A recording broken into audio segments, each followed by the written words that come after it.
Now, two Democratic governors from the Midwest, Michigan Governor Gretchen Whitmer and Minnesota Governor Tim Walz. Governors, thank you very much for joining us. I want to start with the president holding rallies, not adhering to social distancing, very few people wearing masks, except for those who are seated right behind him where the cameras would be showing. Governor Whitmer, the president, He's flouting the rules. And we heard from one resident of Wisconsin a moment ago who said that they were worried that they were going to go to the market before he got there, stock up for weeks in case there is a rise in cases.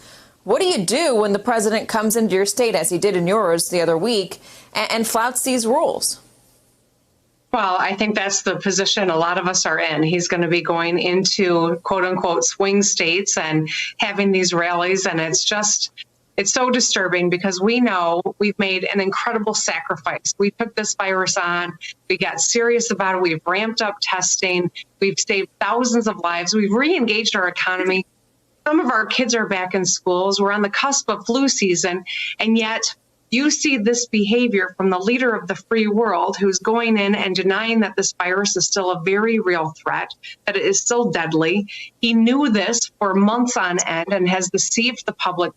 And we're going to see, I think, more people as a consequence get sick. And we're doing our best to keep our numbers down and ramp our testing up and keep our positivity rates low. Michigan is a leader. We've made great strides, but this undermines all of that and jeopardizes our economy, and it jeopardizes the health of our people.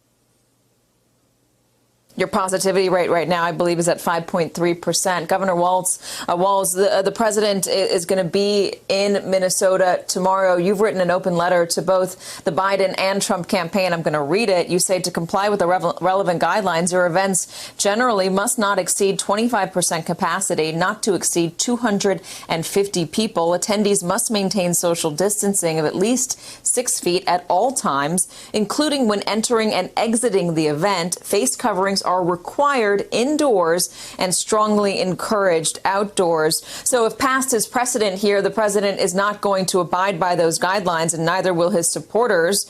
What do you do about it?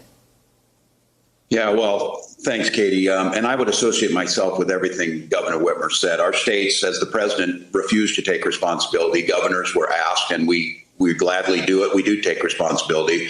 We're making progress. We're saving lives. We know that what Dr. Redfield said yesterday is absolutely true, and face coverings and social distancing are the thing to do.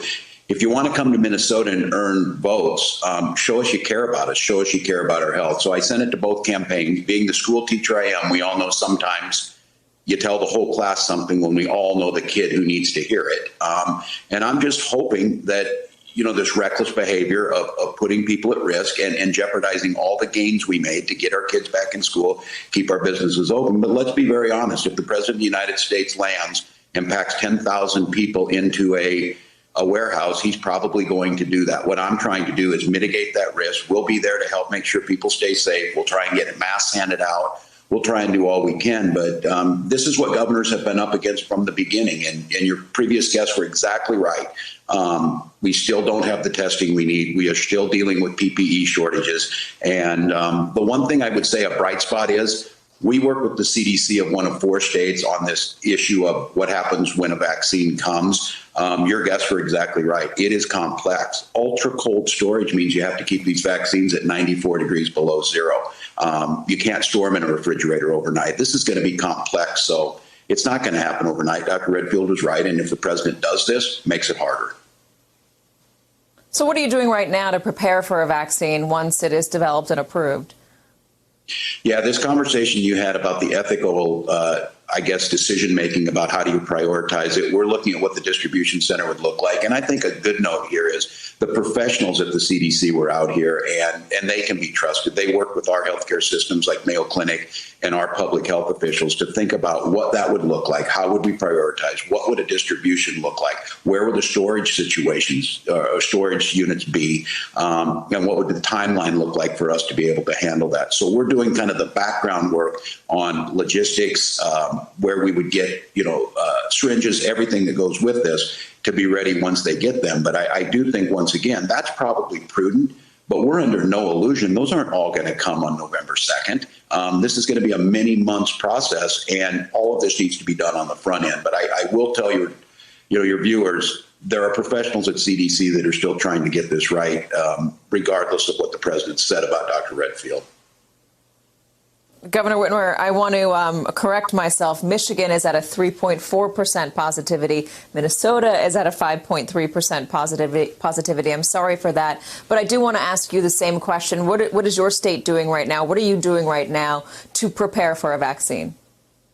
Well, thank you for that clarification. I think that one of the things that I want to point out in this moment is that Governor Walz, me, Governor DeWine, all of us governors are working so hard because we recognize that this is a virus that doesn't care what side of the aisle you sit on. It doesn't care what side of the state line you live in. And I care about protecting all the people that are going to those rallies, just as I care about protecting everyone else who's not going to those rallies. And we're not making decisions based on how we anticipate someone votes. If you're a Michigander, my job is to protect you. And I think this conversation on the national level about blue states versus red states is just horrible because we are all American, every one of us. I never ask a Michigander if they voted for me or against me before we render aid to help them. And I know that Governor Walz is the same in Minnesota.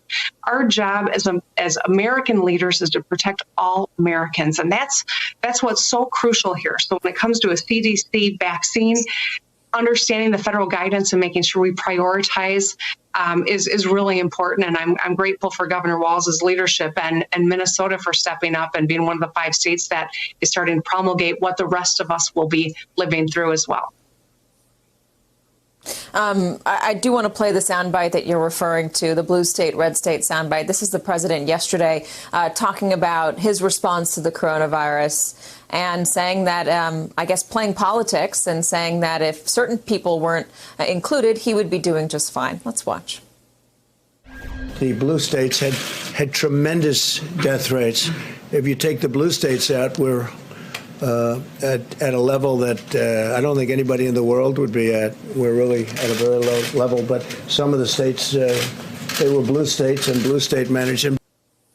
That's not true either way. The red states, if you just were to look at it in those cold terms, would still mean that we have more cases in this country than other countries when you look at per capita.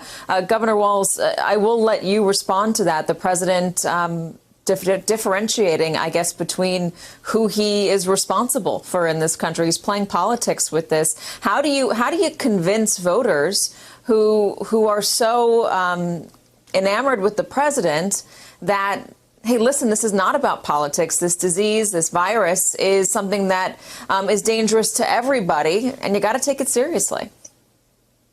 Yeah, the bar is pretty low with the president around COVID, but this one is pretty despicable. Governor Whitmer's right. I have 1,942 of my fellow Minnesotans are dead. I don't know a single political affiliation of any of them. This continuous division instead of working together, I just want a federal partner. But I have to tell you, again, I'm trying to provide some hope here. Governor Whitmer is pretty humble, but what she's talking about is she's organized the Great Lakes governors and a group of about 7 of us in a bipartisan manner get on regular calls to troubleshoot things, to work together, to not say, oh, my state's doing great, come over here and do whatever you want. But, this state doesn't matter. We don't see it that way. I care deeply what happens in Michigan, and she cares deeply what happens in Indiana and Minnesota, Illinois. And so if we just had that leadership, but the lack of a federal cohesive strategy has pushed us into this situation. And now to take it to this, to differentiate, my mother lives in a red state.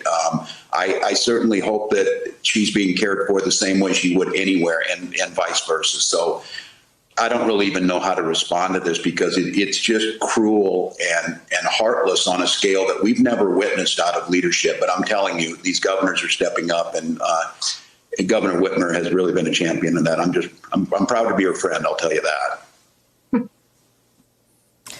Governor Tim Walz of Minnesota, thank you very much. And Governor Gretchen Whitmer of Michigan, both of you, thank you for joining us today. We appreciate it. Hey there, I'm Chris Hayes from MSNBC. Thanks for watching MSNBC on YouTube. If you want to keep up to date with the videos we're putting out, you can click subscribe just below me or click over on this list to see lots of other great videos.